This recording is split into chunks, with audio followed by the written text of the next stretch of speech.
Hello,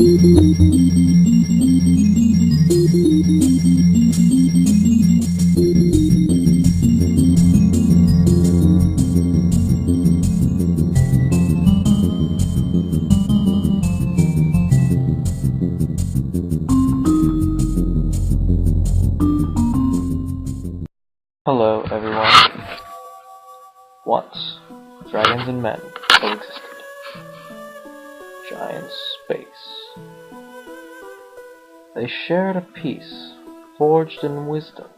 A peace that lasted many generations. All that was lost when mankind disrupted this balance in a sudden onslaught. Man fought dragon in a savage war that shook the foundations of their world. This war is called the Scour. Defeated and humbled, dragons vanished from the realm. In time, man rebuilt and spread his dominion across the land and onto the islands beyond. A millennium has passed since those dark days ended.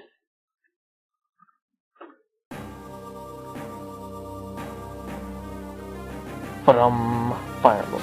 Okay, hello everyone. This is QBmask1234 in Fire Emblem for the GBA.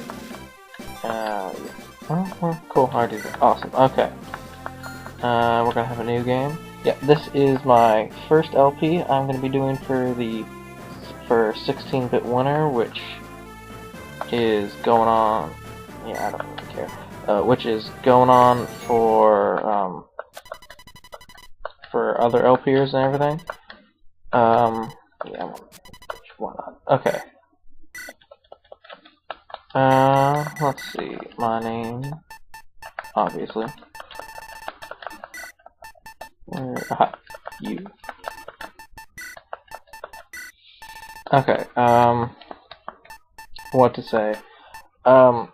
As anyone who's watched earlier, yeah, these are good. I do have a Pokemon Crystal LP, which I have suspended indefinitely because of reasons of the emulator I'm using is retarded for recording Game Boy Color games, so I might get back to that later, but don't count on it completely.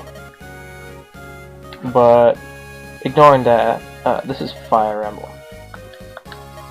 Probably it's in the top 10, in the top 5 of my favorite games. But okay, there won't. As you can tell, I'm not going to be voice acting. I'm not really going to be paying attention to the dialogue. If you really want to read it, you can pause the video. But yeah, I'm not really. Yeah, I'm not really going to try voice acting this. Just gonna ignore it pretty much. But that's Lynn.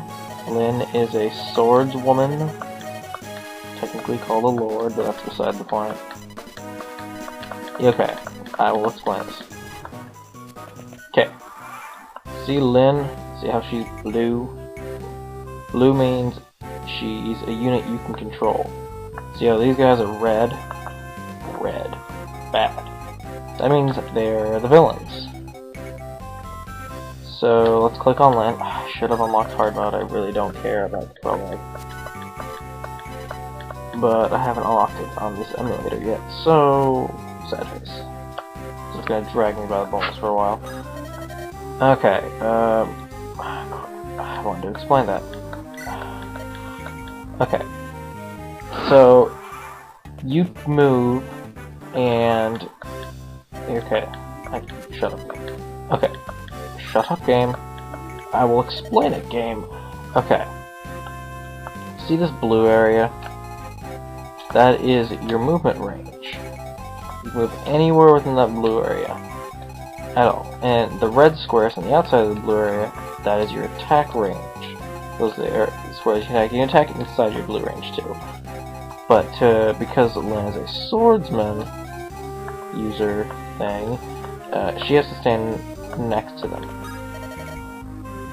So you have to stand next to them, and then you click attack. After you click attack, you're not allowed to move anymore, but you go into the battle menu and pick your weapon. Right now we're kind of limited to the iron sword. Then it brings up the battle screen information thing. Okay. The top thing is clearly labeled as HP. The blue HP to the right of that in the blue is mine, and the red stuff is the enemy's. So I have 16, he has 20. MT, not really sure what that means. Let's see. No, doesn't let me figure that out. But I've kind of taken that as how much damage you'll deal to them. And the times 2 next to the 7 means I get to attack twice, while he gets to attack twice for 7 damage, while he attacks once for 10. Hit is your hit percent. I will always hit him, while he only has a 39% chance of hitting. And the crit is your chance of scoring a critical hit on him. And that's all I'll feel like explaining for now. Okay. But for the time when this came out, in America anyway, this was really good for turn-based combat things. It kind of goes into its own little menu and pretty good graphics, considering. Okay, yeah, I just got hit and took a huge bunch of damage from it because he's an evil jerk face. Victory!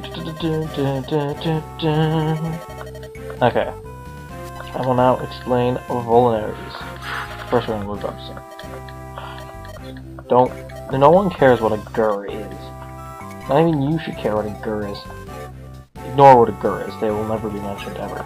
Okay, but let me explain this. Item use.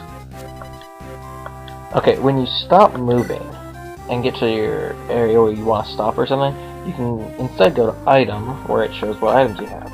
To use an item, click on it, and click use. I know, super complicated. Vulneraries heal 10 hit points. Yes. I am awesome, and you should worship me. Now we're gonna go attack the Gur. Ew, this isn't looking good. Only dealing 5 damage to him. Well, he can still deal 10, but he's a slightly higher chance of hitting me. See, now I got hit on a 37. I'm willing to bet he's gonna hit me on a 40. Why? Because games just hate me.